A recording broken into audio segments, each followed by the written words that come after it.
Assalamualaikum warahmatullahi wabarakatuh. 87,6 Unima FM, musik terbaikmu. Kriwat Unima, selamat datang di talk show bersama BPJS Kesehatan Cabang Magelang. Dan pastinya tema kita kali ini adalah layanan JKN KIS dalam genggaman ya. Seperti apakah bentuk layanannya? Terus nanti kita juga bakal bahas seputar Cika Vika. Itu apa ya Kriwat Unima ya? Ditunggu aja pastinya, oke?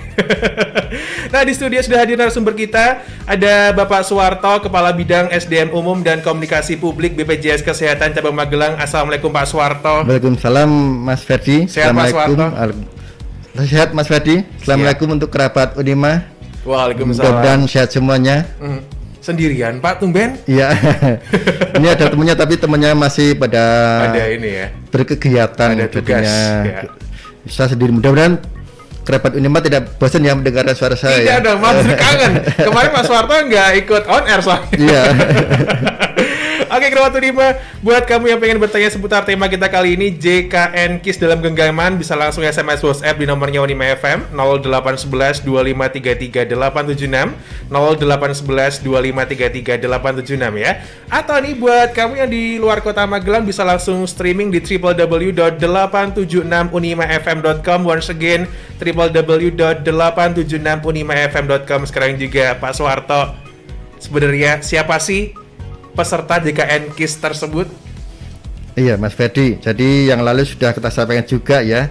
Tapi nggak apa, untuk mengingatkan kepada masyarakat saja bahwa peserta JKN KIS itu ada dua Mas Ferdi. Jadi satu adalah PBI yang kepanjangannya penerima bantuan iuran, dan bukan PBI. Kalau PBI itu adalah masyarakat yang iurannya dibayarkan oleh pemerintah, baik itu pemerintah daerah, kabupaten kota, provinsi maupun pemerintah pusat. Jadi ini nggak bayar, gratis, tapi hanya di kelas 3. Kalau untuk bukan PBI tadi, ada pekerja penerima upah, itu ada pegawai swasta, pegawai negeri, TNI Polri dan keluarganya. Terus juga ada pekerja bukan penerima upah, itu adalah orang yang bekerja untuk dirinya sendiri, untuk petani, nelayan, pedagang, untuk dirinya sendiri. Jadi pekerja mandiri ya itu ya. Terus bukan pekerja adalah pensiunan. Pensiunan itu adalah orang yang memiliki usaha sendiri, memiliki usaha, bukan Indonesia, menjadi owner. Jadi Mas Ferdi punya pabrik itu, Mas Ferdi ownernya, dia adalah namanya bukan pekerja. Ya, pekerjanya adalah yang pekerja penerima upah. Kalau ini iurannya, kalau tadi TNI Polri yang sebagai swasta itu persentase Mas untuk iurannya. Untuk PNS itu sama swasta sama 5%. Hanya pembagiannya, kalau untuk PNS TNI Polri 2% ditanggung oleh pekerja, 3% ditanggung oleh pemerintah. Tapi kalau yang swasta 1% ditanggung oleh pekerjanya, 4% ditanggung oleh pekerjanya, pemberi kerjanya. Jadi kan lebih murah yang swasta 1%. Betul. Itu Mas Ferdi untuk peserta JKN KIS. Tentunya harapan masyarakat jangan menunggu sakit untuk menjadi peserta JKN KIS, supaya tidak repot. Nanti begitu sakit mendadak sekali baru butuh JKN. Padahal JKN tidak dibutuhkan sakit saja. Saat sehat pun butuh JKN KIS juga itu Mas Ferdi. Berarti ini seperti investasi ya Pak, masa depan ya, investasi kesehatan kita. Iya, investasi kesehatan, betul Mas Ferdi. Oke, Pak Suwarto, kalau berbicara seputar puskesmas dan juga dokter keluarga, lantas pelayanan apa aja sih yang bisa diperoleh di puskesmas dan juga dokter keluarga ini Pak? Iya, nanti apabila kerabat Unima ada yang sakit memanfaatkan JKN KIS ini, pertama bisa berobat di vaskes tingkat pertama, yaitu di puskesmas, dokter keluarga ataupun klinik yang sudah bersama dengan BPJS Kesehatan. Di sana nanti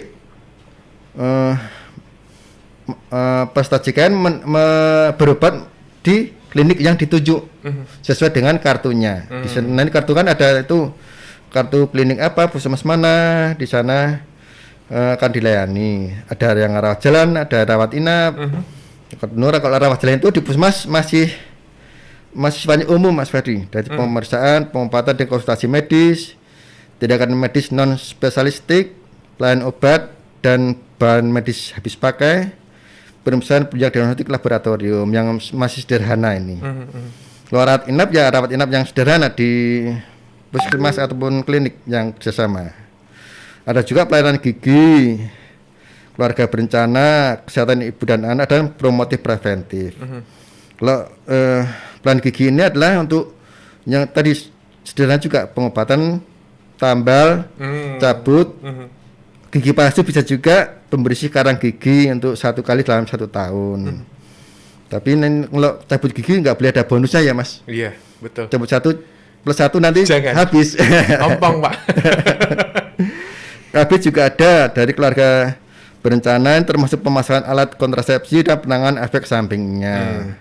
Terus untuk kesehatan ibu dan anak adalah pemeriksaan kehamilan atau nifas, persalinan, imunisasi bayi. Ini kalau dalam keadaan sehat ada namanya promotif preventif. Apa itu, Pak? Yaitu penyuluhan kesehatan dan screening rawat kesehatan. Jadi kalau masyarakat di peserta Jikankis ada komunitasnya di kampung, RT RW ataupun di desa membutuhkan penyuluhan kesehatan, contohnya tentang penanganan malaria, penanganan kalau jatuh atau kecelakaan di jalan, itu bisa mengundang dari petugas kesehatan. Oke. Terus screening rawat kesehatannya juga bisa dilakukan screening untuk mendeteksi kesehatan masyarakat. Jadi sebelum sakit sudah bisa terdeteksi. Sebenarnya dia juga ada di aplikasi mobil JKN, tapi nanti kan kita bahas berikutnya ya Mas, untuk Betul. aplikasi mobil JKN. Tapi ini untuk pelayanan di tingkat pertama terlebih dahulu. Kalau nggak bisa ditangani di fase tingkat pertama ini, tentunya akan dirujuk ke rumah sakit. Dengan catatan rujukan itu tidak boleh diminta, tetapi diberikan atas indikasi medis oleh dokter yang merawat. Berarti kita nggak boleh milih, Pak, ya? Istilahnya, Pak, aku mau di sini aja dong. Nanti tinggal nunggu ACC dari dokter, bisa atau enggak gitu ya? Gitu ya, Pak, ya? Iya, maksudnya memilih vaskes yang untuk tingkat lanjutan boleh memilih yang tingkat untuk rujukannya, tapi untuk minta dirujuk nggak boleh. Oh gitu, iya. Pak, aku dirujuk aja lah ke rumah sakit, ya nggak bisa. Nggak bisa seenak sendiri berarti ya? Oke. Apalagi yang merujuk nanti bukan dokter nggak boleh, harus dokter di vaskes itu. Jadi sesuai prosedur aja Iya, lah ya, prosedur, Gawat ini, Pak, ya?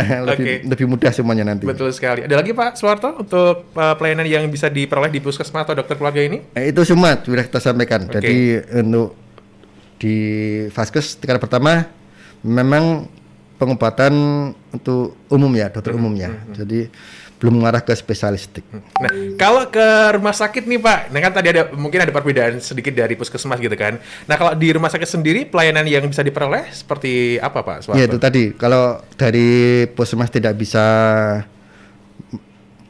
tidak mampu ya, sudah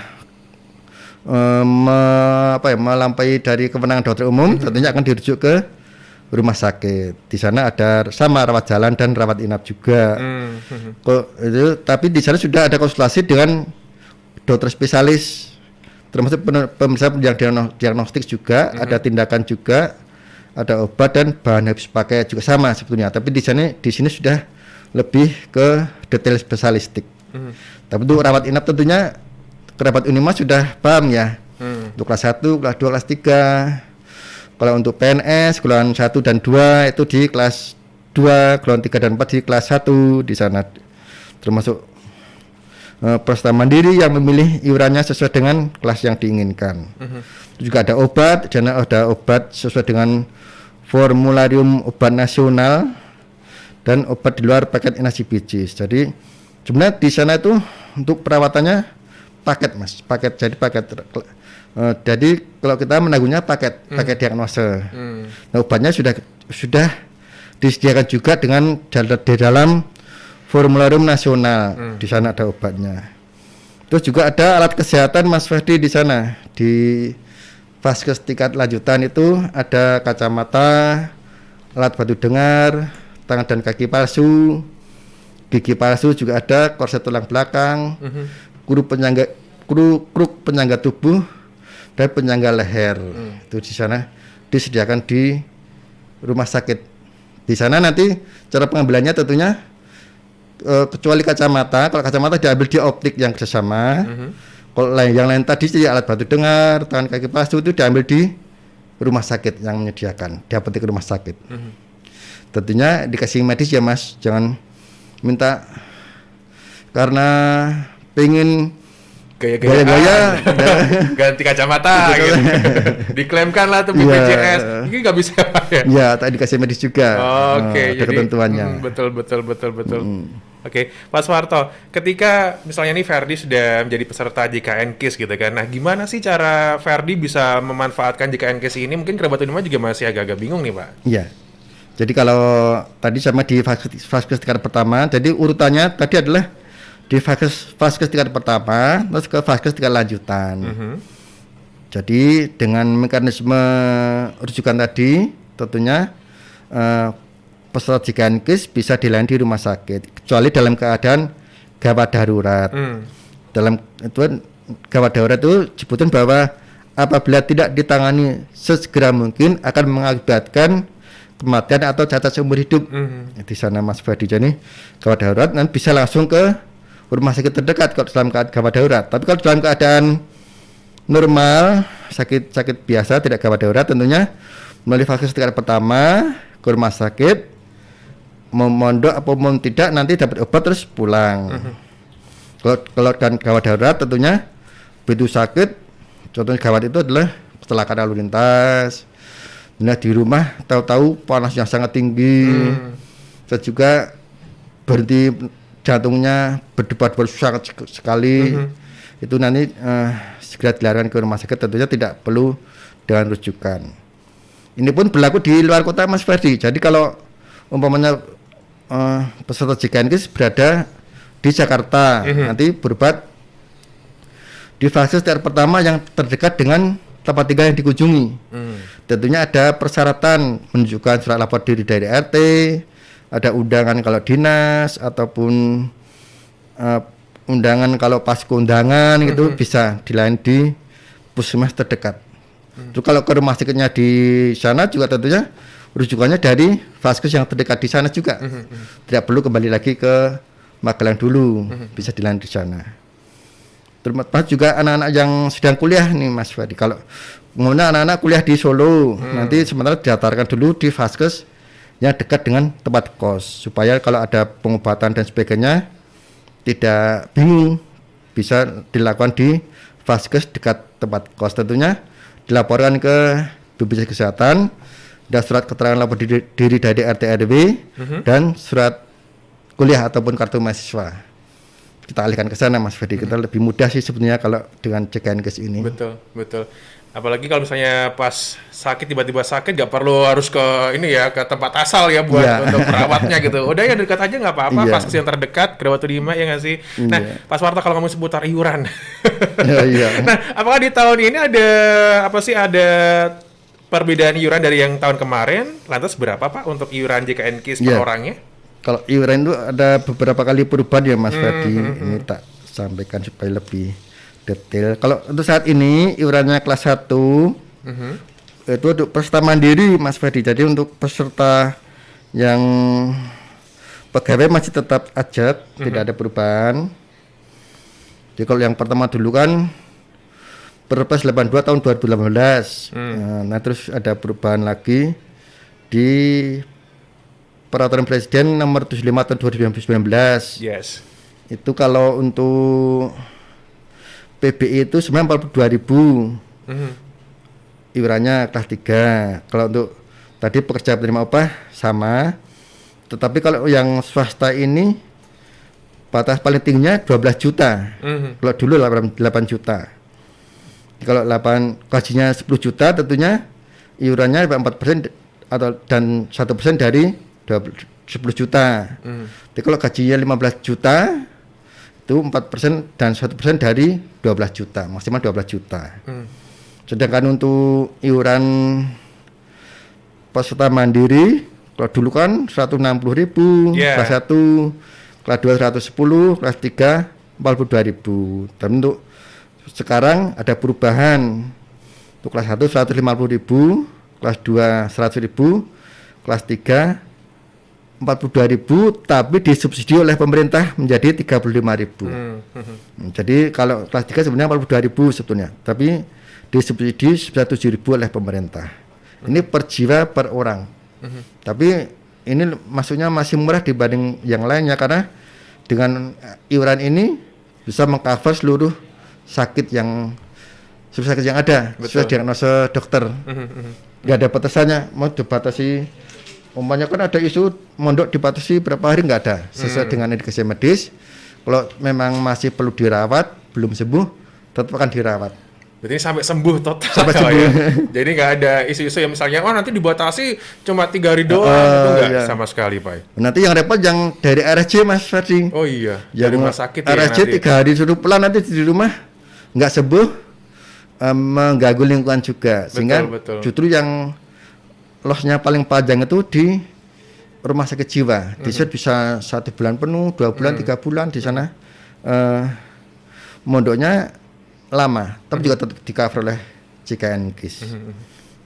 Jadi untuk iurannya untuk yang kelas 1 itu Rp150.000 ya Pak Suwarto, untuk kelas 2 itu Rp100.000 dan kelas 3 Rp42.000 dan disubsidi jadi Rp35.000 per orangnya Kriwati Dima ya.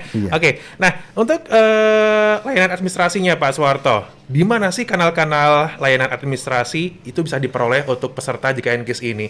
Apakah di setiap di setiap misalnya di rumah sakit itu ada gitu atau seperti apa Pak Suwarto? Iya, kayak kanal administrasi ini ada beberapa kita buka seperti di aplikasi mobil JKN, di care center 1500-400 di sana, ada mobil customer service kantor, ini kita kalau di Magelang belum ada ya, mobil customer service kantor ini ada, kader JKN KIS ada juga di sana, mall pelayanan publik, ini sedang kemarin dirintis tapi belum ada di Magelang. Website BPJS Kesehatan dan bank PPUB dan pihak lainnya. Khusus untuk kader JKN KIS ini Mas Ferdi, kita garis bawahi bahwa kader ini keliling untuk mengingatkan peserta dalam membayar iuran. Jadi kalau kerabat Unima didatangi oleh seseorang yang mengaku dari BPJS Kesehatan ataupun JKN KIS, tentunya harus diperhatikan dulu bahwa kader JKN ini juga keliling tapi dibekali dengan name tag, tanda pengenal, ada rompi JKN KIS, ada topi JKN KIS, ada surat tugasnya.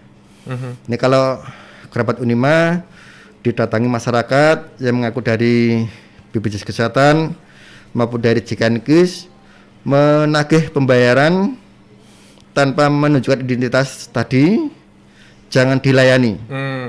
Ditanya, diminta nomor HP, dilaporkan ada orang yang datang ke rumah dan bukan ataupun siapa saja. Apa itu orang siapa saja? Karena ada beberapa yang tertipu Mas itu ternyata. Jadi ada masyarakat yang didatangi seseorang, nunggak iuran JKN KIS, terus diminta membayar. Kalau kader JKN ini nggak minta membayar, tapi mengingatkan untuk membayar di bank. Hanya sebatas mengingatkan aja, Pak ya. Tidak menerima uangnya. Itu masyarakat juga harap berhati-hati ya untuk hal ini.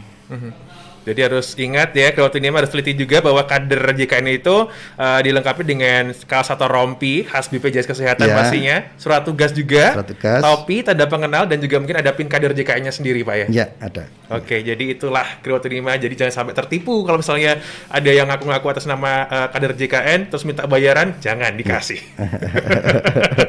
Pak Suwarto, tadi kan itu berupa layanan administrasinya gitu kan, nah sementara untuk kanal layanan informasi atau pengaduan itu dapat diperoleh di mana aja Pak Suwarto? Ya, jadi untuk masa pandemi ini kita upayakan untuk tidak banyak kontak dengan masyarakat ya Mas Ferdi, sehingga kita buka layanan informasi, layanan administrasi melalui aplikasi. Tapi hal itu juga bisa juga datang langsung ke kantor cabang maupun kantor kabupaten. Kalau di Magelang itu ada 3 wilayah, itu Kota Magelang, Kabupaten Magelang, dan Kabupaten Temanggung. Kalau dia tahu ya, Kerabat Unima untuk kantornya BPJS Kesehatan ya. Di Pakelan, di Blodo dan Temanggung. Bisa juga melalui BPJS Kesehatan Care Center tadi 1.400 atau membeli JKN, website BPJS Kesehatan bisa. PIPP rumah sakit ini adalah petugas BPJS Kesehatan yang bertugas di rumah sakit. Ini adalah untuk memberikan informasi kepada pasien yang berobat di rumah sakit, ataupun aplikasi lapor yang dari pemerintah, aplikasi lapor di sana bisa kita layani. Biasanya kalau aplikasi lapor ini biasanya masuk ke aplikasi lapor, nanti ke BPJS Kesehatan kantor pusat, nanti teruskan ke kantor cabang ataupun kabupaten. Tapi jangan berhati karena cepet banget Mas lapor ini. Hari ini pagi ini lapor, sore ini sudah bisa kita tanggapi. Jadi cepat sekali. Untuk informasi yang ada di masyarakat. Dan juga ini sebenarnya kader JKN juga bisa memberikan informasi juga. Tapi melalui tatap muka ya, kader JKN ya. Itu sementara ini masih dibatasi Pak ya tatap muka ini. Iya. Dan melalui aplikasi itu Mas tadi karena dari Satgas Covid juga menyarankan agar pelayanan jangan sampai berjubel. Betul. Jadi mohon maaf kerabat Unima bahwa kami sampaikan juga ya Mas Ferry ya. Bahwa di pelayanan di kantor kami dibatasi maksimal 50% dari kapasitas tempat duduk yang ada di kantor. Sehingga kemungkinan ada yang nunggu dulu di luar, bergantian, tapi dioptimalkan menggunakan aplikasi yang online sehingga pelayanan bisa dilakukan tidak datang ke kantor, bisa di rumah saja. Bisa di rumah, nanti apakah yang dibutuhkan bisa selesai. Pak Suwarta, kalau untuk yang di kantor BPJS Kesehatan Magelang sendiri, jam operasionalnya jam berapa sih Pak, kalau boleh tahu? Kalau jam pelayanan tetap Mas, jam 8 sampai jam 15. Kalau jam kerja kita kan jam 7.30 sampai jam 16.30. Sehingga jam pelayanan kita jam 8 sampai jam 3 sore, jam 12 sampai jam 1 istirahat dulu. Istirahat, mohon maaf, kita tutup untuk istirahatnya karena kita lakukan penyemprotan disinfektan untuk ruang pelayanan. Kita harapkan dengan metode ini kantor kita tetap steril dan tidak menjadi klaster. Betul sekali. Kita juga sangat berhati-hati nih Mas dengan COVID ini. Tetap waspada, nggak takut tapi tetap waspada. Betul. Tapi takut juga karena ya. Kita harus tetap ini Pak ya, tetap harus waspada, jangan lengah, tetap patuhi protokol kesehatan ya. Mulai sekarang 5M Kerabat Unima ya pastinya. Oke, Pak Suwarto, kalau berbicara seputar dunia kan semakin harinya semakin banyak banget perubahan gitu kan, termasuk perubahan teknologi. Nah, lantas pengembangan teknologi terbaru apa sih yang saat ini dikembangkan oleh BPJS Kesehatan sendiri Pak Suwarto? Ya, yang dulu pernah kita sampaikan juga bahwa kita mengembangkan yang pertama dulu ada namanya aplikasi mobil JKN. Terus lagi tambah ada aplikasi Vika, ini Voice Interaktif JKN. Terus jika ini Chat Assistant JKN, tapi ini dengan mesin ya Mas. Terus juga ada lagi yang sedang berlangsung ada aplikasi Pandawa. Ya, Pandawa itu pendaftaran ataupun perubahan data melalui chatting WhatsApp. Di sana. Jadi komplit ini Pak ya? Iya, komplit. Ada Pandawa yang sedang in banget sekarang ini, ada Jikavi kan yang nanti kita bakal bahas ya Pak ya di sesi kedua ini pastinya. Jadi Kerabat Unima nggak ada salahnya, nggak ada ruginya juga kalau Anda tuh mulai berinvestasi kesehatan sekarang juga untuk menjadi peserta JKN KIS. So, daftar sekarang juga bisa lewat mobil JKN juga bisa Pak ya daftarnya ya? Bisa ke kantor juga boleh. Tapi lebih enak sih kalau misalnya lewat aplikasi aja, lebih praktis. Betul sekali. Bisa langsung di-download di Play Store dan juga App Store kamu via smartphone ya. Kita balik lagi after track yang satu ini tetap di Talkshow bersama BPJS Kesehatan Cabang Magelang dan Pak Suwarto pastinya. 87,6 Unima FM. Talkshow bersama BPJS Kesehatan Magelang. Talkshow bersama BPJS Kesehatan Magelang. Talkshow bersama BPJS Kesehatan Magelang. Show bersama BPJS Kesehatan Magelang.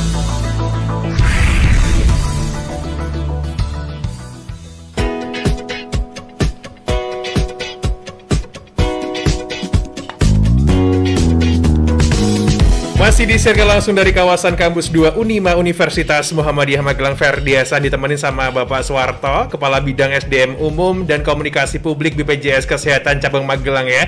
Dan tema kita kali ini nggak berubah Kriwatu Dima ya. Layanan JKN KIS dalam genggaman, karena Anda bisa langsung merasakan fasilitas-fasilitas yang ada gitu kan. Dan pastinya jangan lupa juga buat download aplikasi mobile JKN di Play Store dan juga App Store kamu pastinya ya.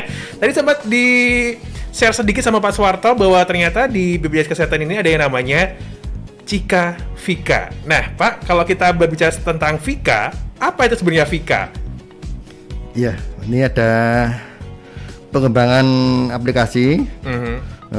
Memang dulu bisa kena sama juga, tapi ini mengingatkan kerabat Unima juga bahwa aplikasi Vika ini adalah merupakan pelayanan informasi menggunakan mesin penjawab melalui BPJS Kesehatan Care Center.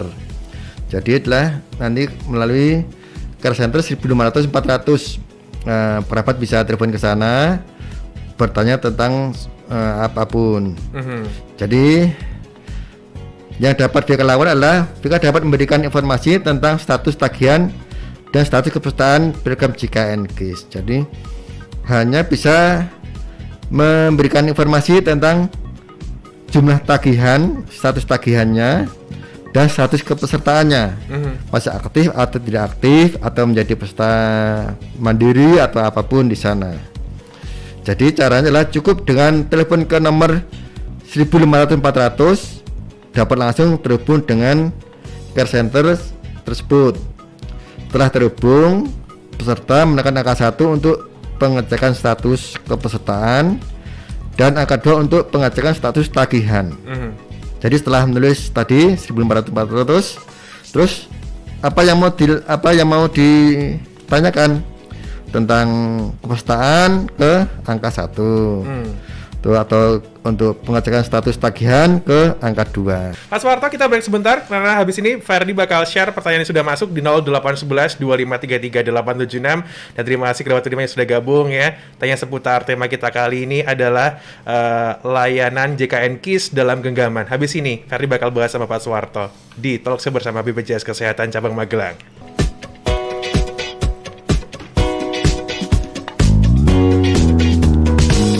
Terima kasih Kriwat Udima yang sudah gabung di 0811 2533 876. Langsung ke pertanyaan yang bakal Ferdi share ke Pak Suwarto ya. Yang pertama ada Mbak Norma, bener kan ini? Mbak Norma di Mertayudan ya. Saya peserta JKN KIS mandiri baru melahirkan nih Pak. Anak saya sudah terdaftar juga JKN KIS-nya, tapi kok nama anak saya masih tertulis ya bayi nyonya, bukan bayi yang saya berikan sama suami ya. Kalau mau merubah namanya harus gimana ya? Apa harus ke kantor BPJS-nya? Syaratnya apa untuk merubah namanya? Pak Suwarto, monggo. Ya, terima kasih Mbak Norma. Bagus sekali pertanyaannya. Jadi untuk yang awal-awal belum dilaporkan itu masih menggunakan bayi nyonya. Tetapi kalau sudah nanti sudah ada namanya, sudah ada nicknya, nanti dirubah di kantor BPJS dengan melampirkan kakak yang sudah masuk anaknya tadi, terus juga kartu yang lama anaknya atau nama itu. Karena kalau peserta mandiri kan dibayar sendiri, jika cukup dengan kakak. Pembayaran iuran yang penting kartunya itu tadi aktif sehingga sudah terbayarkan iurannya ke kantor BPJS, atau menggunakan tadi Mas Ferdi bisa dengan Pandawa. Oke. Jadi Pandawa ini nanti Mbak Norma mengirimkan ke nomor WA BPJS Kesehatan, melampirkan tadi kakak dan KIS-nya salah satu keluarga ataupun KIS-nya anaknya tadi. Mudah-mudahan nomornya nggak berubah ya Mas Ferdi ya. Yes. Ke 0813 281 91 219. Jadi cukup di WA, di foto syaratnya, dikirim ke WA tersebut, nanti akan dirubah namanya untuk bayi nyonya. Kan di sana bayi nyonya Norma, nanti namanya siapa di situ. Berarti bisa nama asli ya Pak sudah ya? ada nicknya. Oke. Iya. Harus ada nicknya berarti si bayinya nanti ya Pak ya? Ya, sudah ada nicknya dulu. Kalau belum ada nicknya belum bisa diinput. Oke, itu aja Pak Suwarto seputar Iya. Mbak Norma tadi ya? Iya. Ini masih seputar bayi Pak dari Mas Agus di Mertoyudan. Apakah bayi yang mau lahir bisa didaftarkan JKN KIS-nya? Syaratnya apa? Dari Agus Mertoyudan Pak, silakan. Iya. Terima kasih Mas Agus, bagus sekali juga pertanyaannya. Jadi bayi dalam kandungan dulu memang ada program pendaftaran bayi dalam kandungan, tapi setelah sebenarnya prosedurnya setelah lahir baru membayar iurannya, tetapi kan banyak sekali yang tidak mengulang membayar tersebut Mas Agus. Jadi sehingga bayi tersebut didaftarkan setelah lahir, setelah lahir didaftarkan di peserta JKN KIS. Gitu. Oke. Jadi untuk bayi dalam kandungan ini dulu ada programnya, dulu ada. Ya. Oke, terima kasih Mas Agus di Mertoyudan. Ada Mbak Reni di Magelang. Aplikasi JKN untuk daftar gigi di Vaskes 1 apakah sudah bisa? Ya untuk aplikasi JKN ini sementara masih di klinik dan Vaskes. Untuk Vaskes gigi kelihatannya belum ada Mbak Reni ini. Masih harus manual dulu pendaftarannya di dokter gigi. Oke, Iya. jadi masih manual ya Pak ya? Iya, harus datang dulu. Begitu Mbak Reni ya, udah dijawab sama Pak Suwarto. Ada Mbak Lia di Mertoyudan. Saya sudah mengunduh aplikasi JKN Mobile dan sudah bisa merasakan nikmatnya fasilitas ini. Dan saya coba gunakan untuk akses JKN ibu saya dalam satu HP. Kok tidak bisa ya? Apakah ada langkah lain agar bisa satu HP untuk dua keluarga? Bisa diakses Pak ini gimana? Iya, terima kasih Mbak Lia. Berarti kalau untuk aplikasi ini adalah satu HP untuk satu keluarga, Mbak Lia. Jadi sehingga nanti untuk ibu bisa di-downloadkan dengan menggunakan HP ibunya. Oke. Jadi nanti Mbak Lia sendiri, ibunya sendiri. Jadi satu nomor untuk satu keluarga, tidak bisa untuk dua keluarga. Sehingga sendiri-sendiri ini untuk aplikasi mobil JKN ini. Jadi sekarang orang tua sudah dibekali dengan handphone juga, Ya. Pak. Jadi ada nomor HP juga ya. Betul sekali. Semoga menjawab pertanyaannya, gitu kan, Mbak Lia di Mertoyudan ya. Dan ada juga ini yang terakhir ada Mbak Farah di Mungkit. Apa syarat perubahan peserta JKN dari perusahaan ke mandiri, Pak Suwarto? Ya, jadi kalau untuk Mbak Farah ini, kalau dulu kerja di instansi baik swasta maupun pemerintah, nanti ada surat keterangan resignnya. Oke. Surat keterangan resign ataupun SK pemberhentiannya. Nanti sama syaratnya ada KK, KTP, nomor rekening untuk atau debit, terus buku tabungan tersebut. Itu cukup. Jadi KK, KTP, surat keterangan berhenti, buku rekening tabungan. Itu untuk syarat menjadi peserta mandiri. Nanti iurannya dipilih Mbak Farah, silakan untuk yang kelas 1, kelas 2, kelas 3. Berapa untuk satu keluarga. Di catatannya bahwa iuran itu tadi yang kita sampaikan adalah satu untuk per jiwa per bulan. Jadi kalau jiwanya ada 3 berarti umpamanya memilih di kelas 2 berarti 100.000 kali 3 orang per bulan. Oke. Itu Mas Ferdi. Jadi terima kasih Mbak Farah ya sudah gabung ya. Terima kasih Pak Suwarto sudah menjawab. Ya. Pertanyaan sudah masuk, sebenarnya ada banyak lagi yang sudah masuk tapi karena jam 11 sudah gitu kan. Kita harus closing. Mungkin untuk closing statement dari Pak Suwarto monggo seputar tema kita kali ini, layanan JKN KIS dalam genggaman Pak Suwarto. Oke. Terima kasih Mas Ferdi untuk kerabat Unima semuanya bahwa layanan JKN KIS tidak harus datang ke kantor BPJS Kesehatan, bisa melalui aplikasi, baik itu mobil JKN, aplikasi Pandawa, ke Cika maupun Vika, sehingga seluruhnya bisa menggunakan HP saja, tidak perlu datang ke kantor, kecuali yang memang harus datang ke kantor. Kalau melalui aplikasi tersebut, perawat Unima tidak perlu datang, tidak perlu capek-capek menggunakan kendaraan dan sebagainya. Jadi layanan bisa menggunakan handphone. Betul. Karena Itu dalam saja, Mas genggaman ya Ferdi. Pak ya. Iya. JKN KIS dalam genggaman, itulah tema Iya. kita kali ini. Terima kasih Pak Suwarta, Kepala Bidang SDM Umum dan Komunikasi Publik BPJS Kesehatan Cabang Magelang sudah hadir membahas seputar layanan JKN KIS dalam genggaman ya. Kerabat Unima, terima kasih banyak sudah gabung juga. Ferdi pamit, sampai ketemu di next talk show selanjutnya bersama BPJS pastinya.